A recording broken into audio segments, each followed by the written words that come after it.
Hello, welcome to HITC Sport. Right, okay, Euro 2021 is coming soon, and I can't tell you how much that thought boils my liver. Just remembering Ireland crashing out of the playoffs by the width of penalties, and to a pudding milkshake team like Slovakia. Oh, it's a horrific memory. But today, let's just go through every team and just remind you of your best player who is currently and worryingly bang out of form, with us being just 2.5 months away from the competition starting. Right, let's go. Turkey, Ozan Kabak. There's an incredible amount of hype surrounding Ozan Kabak for someone who's only ever kept 2 clean sheets in the space of a year. Never before have I seen someone form part of a shoddy backline which began the season by conceding 8 in one match and then failed to win a game of football until after Christmas and then still get rewarded with a move to the Champions of England. Kabak has been given an £18 million price tag. That's in his last 27 league games he has been responsible for 2 clean sheets, and one of them was against Sheffield United. Lads, you could have stuck a bin bag in goal that night and Liverpool's clean sheet would have been safe. I realise he's just played well against RB Leipzig, but on the whole, for the last year, Kabak's form has been buried at the bottom of a toilet, and so comparisons to Kagler Soyuncu and Mary Demiral, when he's just spent the last year losing nearly every time he set foot on a pitch, it's just utter nonsense. If I was Turkish and saw this guy trying to give his own goalie a piggyback in his debut,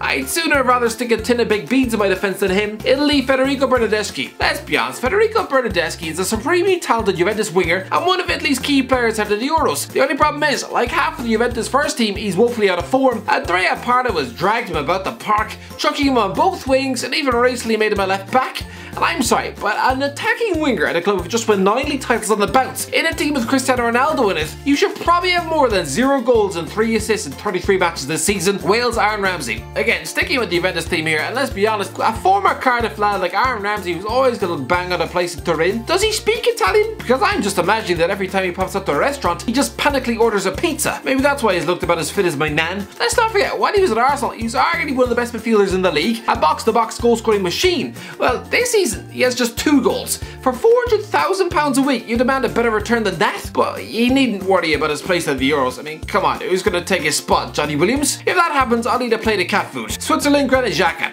Let's be honest, GRANIT XHAKA has been mostly off form for about 5 goddamn years. But yeah, Switzerland's captain, their go-to man, he hasn't been very good in 2021 at all. Sure, Arsenal have seen an upturn in form, but I'm sorry, did anyone see him directly passing the ball into Chris Wood last week? You wouldn't see that sort of error in under-11s football. I remember being told as a child to never pass across your own box. And yet this guy captains his country? What? Denmark, JANNIK VESTERGAARD. If I'd made this video before Christmas, then without a doubt I'd be stuffing Christian Eriksen's face into the thumbnail. But to be fair, since trotting onto the pitch to spanking a last-minute winner against AC Milan in the Cup 2 months ago, clearly he's still drunk and mouthful of confidence. He's finally earned Antonio Conte's trust, starting 5 of the last 6 games for Inter Milan in the league. All wins, by the way. Yeah, before Christmas, he was a bench-warming disaster, being flogged to any football director with a pulse. But to be fair, he's turned it around in time for the Euros. Pretty sure the Danes are probably so excited they're most likely losing control of their bowels. Anyway, I'll go for JANNIK VESTERGAARD. In 2020, he was one of the best defenders in the Premier League, finally looking like a competent replacement for Virgil van Dijk. Recently though, he's back to square one, stumbling about like a drunken uncle, keeping 1 clean sheet in his last 9 matches.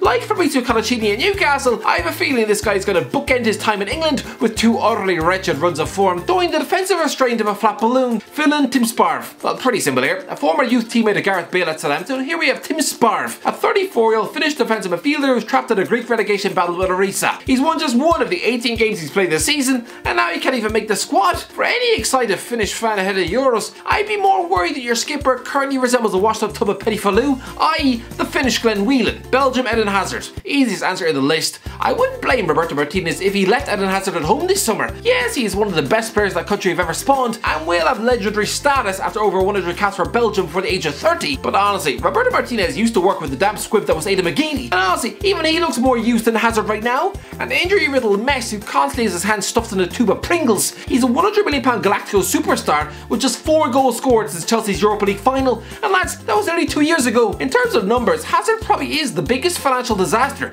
the worst transfer in the history of the sport. Don't forget just how fat a paycheck for 100 million quid it actually is. Based on form, this guy doesn't even deserve to keep Leandro Trossard out of the Belgium team. Russia, Denis Cheryshev. Listen, I know Denis Cheryshev is currently injured, but even before the muscle injury that he picked up in January, the Russian winger wasn't exactly putting up any trees for Valencia, was he? Another star at the 2018 World Cup, he even briefly had Real Madrid fans sweating over whether or not letting him go was the right decision. I think he's proven it very much was. While at Valencia, he's been an inconsistent mess. And I think Man United nearly signed him 3 years ago. Netherlands, GEORGINIO. Wijnaldum is a massive player for Holland. Sure, they have strength and depth, but I'm pretty sure Dutch fans will want their vice captain to be in sparkling form, especially considering their actual captain's knee currently resembles a mashed potato. But ever since the links to Barcelona last summer, Wijnaldum has been a distracted shell of the player he once was. The guy has played nearly every minute of Premier League football this season, and considering his teammates seem to be at risk of an injury even brushing their teeth, that's a minor miracle in itself. But no, he hasn't really stepped up in Jordan Henderson's absence at all. Let's just ignore the fact that he lost a midfield battle to John McGinn by 5 goals in October. No, he's just been part of 6 home losses in a row and a run of 6 defeats in 7. He never even managed that at Newcastle, and he had a circus clown like Steve McLaren as manager. Ukraine, YEVHEN KONOPLYANKA. Liberal fans probably keep an eye on the career of YEVHEN KONOPLYANKA after nearly signing him in 2014. Well, the Ukrainian winger hasn't had a good time of it this season. He's missed most of the campaign through injury before hobbling back onto the pitch for Shakhtar Donetsk last month. It doesn't look too good for Ukraine. Austria, MARKO ARNAUTOVIC. Listen, MARKO ARNAUTOVIC is still one of the go-to men for Austria, but he's been mostly cow pudding since quitting West Ham. He never took Chinese football seriously, spent half the time drinking Fanta Orange and eating Jaffa kicks on the couch. The man needs a return to Europe to relight his fire. Honestly, Austria, relying on Arnautovic in this form, you've only yourselves to blame. North Macedonia, EZGJAN ALIOSKI. Yes, EZGJAN ALIOSKI is North Macedonia's best player and has mostly been great this season, but right now the Leeds left back is struggling for form. He lost his place after that 4-2 hammering at Arsenal. They've just lost 4 of the last 5 games. Even the goals have dried up for them now. England, Trent Alexander-Arnold. Go back a year ago and Trent Alexander-Arnold looked nailed on to win the lottery ticket as England's first choice right back for the next decade. Yeah, there was stiff competition, but a 20-year-old right back with about 30 assists in his locker, a Premier League and European champion, this fellow was the English Cafu, right? Well, he's currently an English Cafu who's probably about 4th choice right back for his country. I wouldn't be surprised if Gareth Southgate needs to be at home on the couch after the season he's had. He's kept just 6 clean sheets in the league and weighed in with just 3 assists. It's been very poor. Croatia, DUJE CALETA-CAR. Marseille are an utter mess. Let's not forget, on Christmas, Andrea Villas-Boas was on course to win the league. Now he's since quit and now they're scrapping in 6th. DUJE CALETA-CAR is a promising young Croatian centre back and he started the season with a bang with 2 goals against Brest on the opening day of the season and then keeping a clean sheet in a 1-0 win at PSG and then forming a backline which won 6 games on the bounce. Honestly, this fellow is making Dejan Lovren look like an empty tube of shampoo. Well, let's be honest, anyone who saw Troy Deeney make him look like his prison wife knows that's not exactly hard. But Liberals seem to agree with that comparison because apparently they stuck in a £20 million bid in January. Apparently the poor guy was waiting at the airport with his bags packed before being overlooked for a lad from Preston.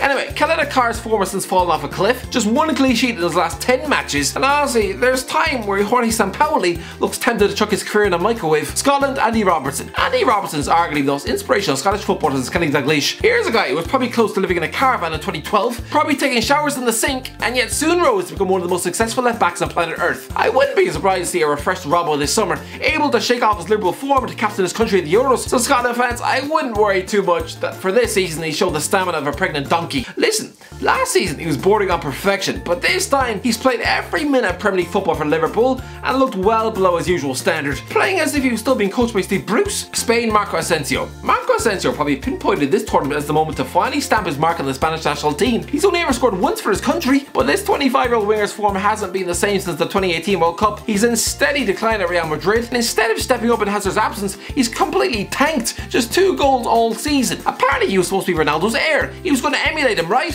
He scored 6 times since the 2018 World Cup. Ronaldo puts up those sort of numbers in the space of a week. Sweden, Victor Lindelof. Listen, Victor Lindelof has done well in recent weeks for Man United, but let's be honest, he's never truly been a convincing centre half at Old Trafford, quite often getting bullied in the air like an elderly pigeon. He hasn't been rotten this season or anything, and he didn't even play during the 6-1 disaster at home to Spurs. I wouldn't even worry if I was a Swedish fan, because he hasn't been terrible, but he certainly hasn't been amazing. Poland, Jan BEDNAREK. This is the definition of woeful form. Paulo Sousa is the current coach of Poland, the former Swansea coach, putting together the most random managerial CV of all time. But do yourself a favour, do not pick Jan BEDNAREK in your defence for the Euros. The guy has a crippled self-belief, beaten down by demoralising weekly defeats at Southampton. When the Saints were pummeled 9-0 by Leicester in 2019, they immediately rallied to go on a good run. Here they've done the opposite. It's relegation form. 9 defeats at 11, 29 goals conceded. He's conceded penalties, been sent off, scored own goals. He's one of the most out of the form defenders on the planet. Just brutal. Slovakia, Marek Hamšík. Lads, I promise you, every time I watch Slovakia play at the Euros this summer, I will instantly feel like punching myself in the face. They are a constant reminder of Irish failure, and the thing is, Slovakia aren't even a good team. They're not. Their best player is Marek Hamšík.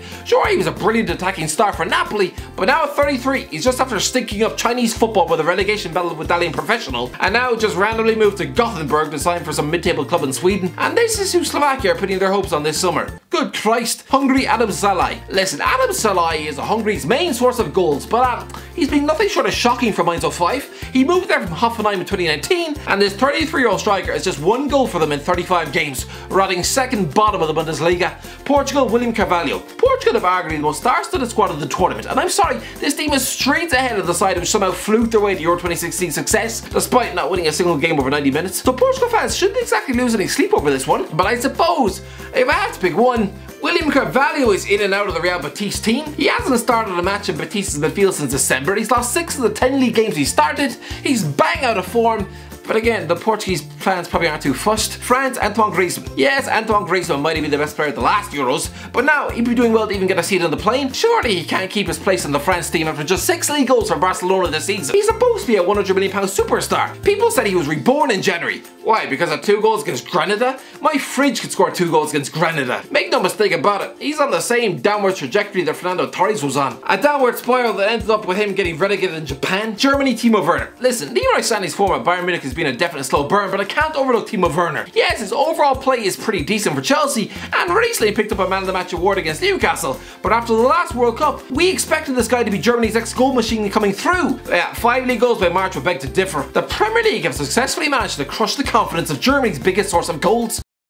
Anyway, that's it. Let me know in the comments below, what do you think? What country's player is most out of form? Let me know in the comments section below. If you enjoyed the video, don't forget to like, share, subscribe, and as always, I'll talk to you in a while.